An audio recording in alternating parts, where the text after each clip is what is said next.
chào các bạn, rất vui khi được gặp lại các bạn. Mình là ngôi nhà mơ ước một. Ngày mới thì xin chúc các bạn làm việc, học tập thật nhiều niềm vui và tràn đầy năng lượng. Việc sở hữu một lô đất nền của bà con mình ở những khu dân cư là rất là nhiều các bạn, với cái chiều rộng bằng tiền là 4m, 4m5, 5m. Như vậy với những lô đất mà có cái mặt tiền như thế này thì cái điểm chung của nó là cái chiều rộng mặt tiền là nó hẹp, nó hạn chế, phải không các bạn? Nhưng mà kèm theo đó là nó có một cái chiều dài, hay còn gọi là cái chiều sâu lớn hơn rất là nhiều lần so với cái chiều rộng. Chính vì vậy mà người ta gọi đây chính là mẫu nhà ống nha các bạn. Khi xây dựng những cái mẫu nhà ống ở những khu dân cư này thì cái điểm mà mình quan tâm hàng đầu đó chính là cái việc lưu thông gió và ánh sáng cho những cái mẫu nhà này. Chính vì vậy mà ngày hôm nay mình sẽ chia sẻ đến mọi người một cái mẫu nhà ống ở khu dân cư với cái chiều rộng mặt tiền là 5m, chiều sâu là 20m. Và điểm đặc biệt ở cái mẫu nhà này là lưu thông gió và ánh sáng bằng cái giếng trời ở giữa ngôi nhà.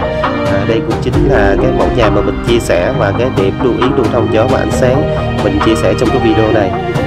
Khi xây dựng những cái mẫu nhà ống ở cái khu dân cư này thì phía bên trái, phía bên phải thì đa số nó đều có nhà hết rồi, có phải không các bạn? Chính vì vậy mà việc lưu thông gió và ánh sáng đến từ cái phần bên trái và bên phải của ngôi nhà này bị hạn chế rất là nhiều các bạn. Có thể nói là không thể lưu thông gió và ánh sáng ở hai phía này luôn. Như vậy cái việc lưu thông gió và ánh sáng nó đến từ cái khoảng sân trước và khoảng sân sau, phải không các bạn? Như vậy khi xây dựng những cái mẫu nhà ống này thì mình còn có một cái cách nữa để mình lưu thông gió ánh sáng. Mình sẽ lấy cái giếng trời vào trong cái ngôi nhà của mình để giúp cho việc lưu thông gió và ánh sáng tốt hơn. Kèm theo đó là ngôi nhà của mình nó không có bị bức bí các bạn. Mình vào trong cái ngôi nhà ống này thì ở cái vị trí nào nó cũng ngập tràn gió và ánh sáng tự nhiên. Đây cũng chính là một điểm mà mình chia sẻ trong cái video này. Trong cái video cái mẫu nhà này thì mình tập trung chia sẻ nhiều về cái phần lưu thông gió và ánh sáng ở những cái mẫu nhà ống ở khu dân cư nha các bạn. Nếu như mình xây dựng theo những cái mẫu nhà ống này, mình bỏ qua cái yếu tố của lưu thông gió và ánh sáng thì cái ngôi nhà mình nó sẽ rất là tối các bạn, rất là bức bí, và khi xây dựng xong thì mình sẽ cảm thấy rất là tiếc vì mình không có chú trọng đến việc lưu thông gió và ánh sáng. Chính vì vậy mà bên mình khi mà tư vấn bất kỳ một cái mẫu nhà nào, mình cũng tập trung và cũng rất là chú ý về cái việc lưu thông gió và ánh sáng cho những cái ngôi nhà mà bên mình chia sẻ. Về cái giếng trời thì có thể nói là cũng rất là nhiều cách để mà mình bố trí giếng trời, phải không các bạn? Nhưng mà trong cái mẫu nhà ngày hôm nay mình sẽ bố trí cái giếng trời ở giữa cái ngôi nhà và trồng một cái cây xanh tạo một cái tiểu cảnh rất là to ở cái vị trí giếng trời.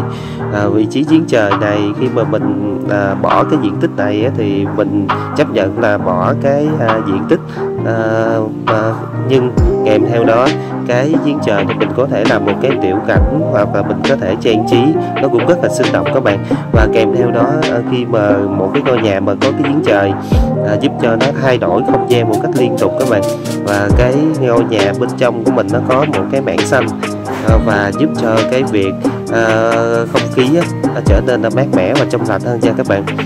Cái giếng trời mà mình chia sẻ trong cái mẫu nhà này nó có chiều rộng là 2m và cái chiều sâu của nó là 2,5m các bạn. Như vậy là mình bỏ đi cái diện tích cái giếng trời là khoảng 5m², nhưng mà cái hiệu quả của nó mang lại rất là cao các bạn, lưu thông gió và ánh sáng rất là tốt. Kèm theo đó là giúp cho ngôi nhà mình nó có một cái mảng xanh giúp thanh lọc không khí được tốt hơn, và kèm theo đó thì cái việc mà thay đổi cái không gian bên trong cái ngôi nhà này nó được tốt hơn các bạn.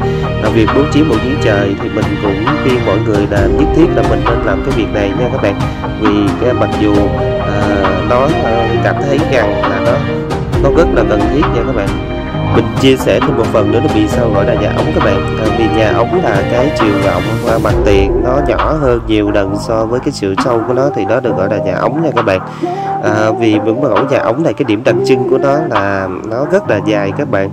Chính vì vậy mà việc mà lưu thông gió và ánh sáng trong những ngôi nhà ống này nó bị hạn chế, và cái cách mà giúp cho mình lưu thông gió và ánh sáng được tốt hơn là mình sẽ đặt một cái giếng trời ở giữa cái ngôi nhà này các bạn.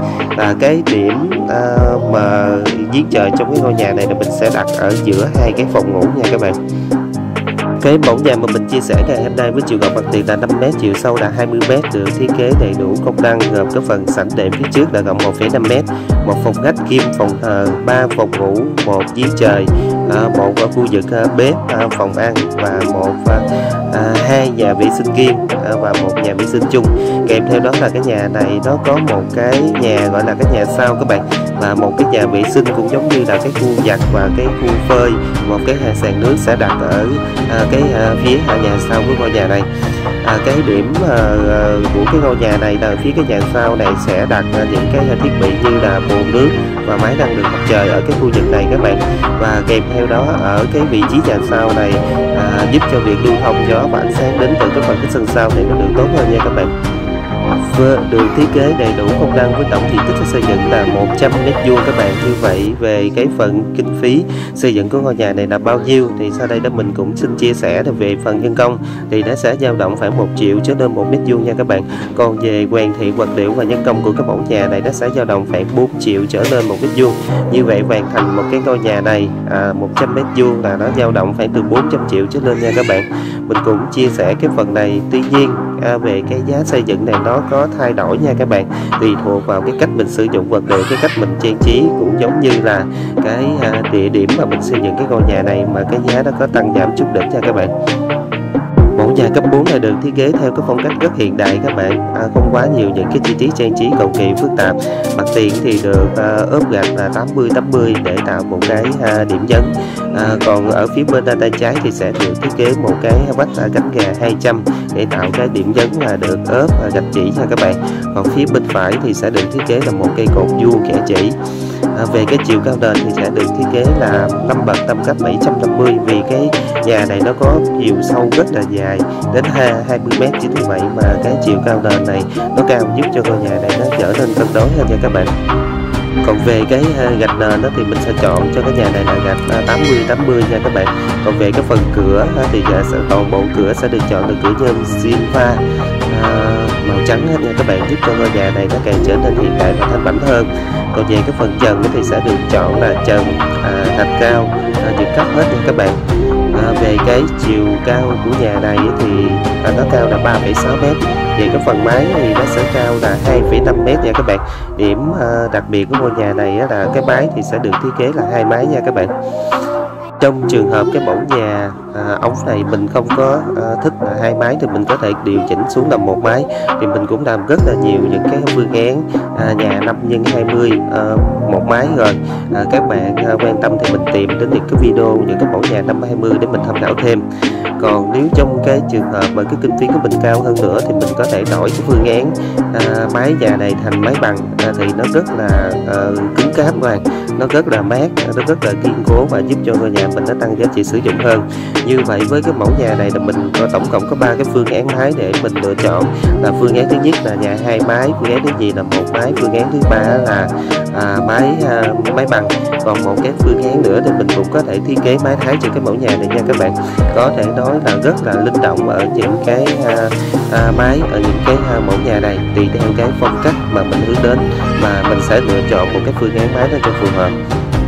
Với tổng diện tích là 100 m², với tổng chi phí xây dựng là 400 triệu, đây chính là một cái mẫu nhà mà rất là phù hợp cho những gia đình trẻ mới ra riêng muốn xây dựng cho mình một cái tổ ấm các bạn, hoặc là những gia đình 2 thế hệ với một cái kinh phí nó vừa phải, không quá tầm với của nhiều người. Mình vừa cùng các bạn trải qua phân tích và tìm hiểu một số điểm ở cái mẫu nhà ống này, và cái điểm đặc biệt mà mình muốn đặt để cũng giống như là nhắc nhở là mình cần phải nhất thiết là bố trí cái giếng trời cho những cái mẫu nhà ống này nha các bạn. Và mình cũng phân tích một số ưu điểm khi mà mình chừa giếng trời cho những cái mẫu nhà ống này để gửi đến mọi người tham khảo. Hy vọng thông qua cái video mà mình chia sẻ gửi đến mọi người thêm một cái cách mà mình lưu thông gió và ánh sáng cho những cái mẫu nhà ống, để mọi người có thêm một cái sự tham khảo nữa trước khi xây dựng cho mình một ngôi nhà như mơ ước. Video của mình đến đây là xin kết thúc, và bây giờ xin nói lời chào tạm biệt và hẹn gặp lại các bạn ở những cái video lần sau. Nếu mọi người quan tâm về cái mẫu nhà này thì xin mạnh dạn để lại cái comment bên dưới thì mình sẽ tư vấn thêm cho mọi người. Vì trong khuôn khổ một cái video ngắn ngủi như thế này thì mình cũng chưa có thể trình bày hết và cũng chưa có thể bộc bạch hết để mọi người có được một cái sự hình dung được trọn vẹn hơn. Và bây giờ xin mời các bạn cùng nhìn ngắm lại một lần nữa vẻ đẹp kiến trúc của cái mẫu nhà ống giếng trời mà mình chia sẻ trong cái video này nhé.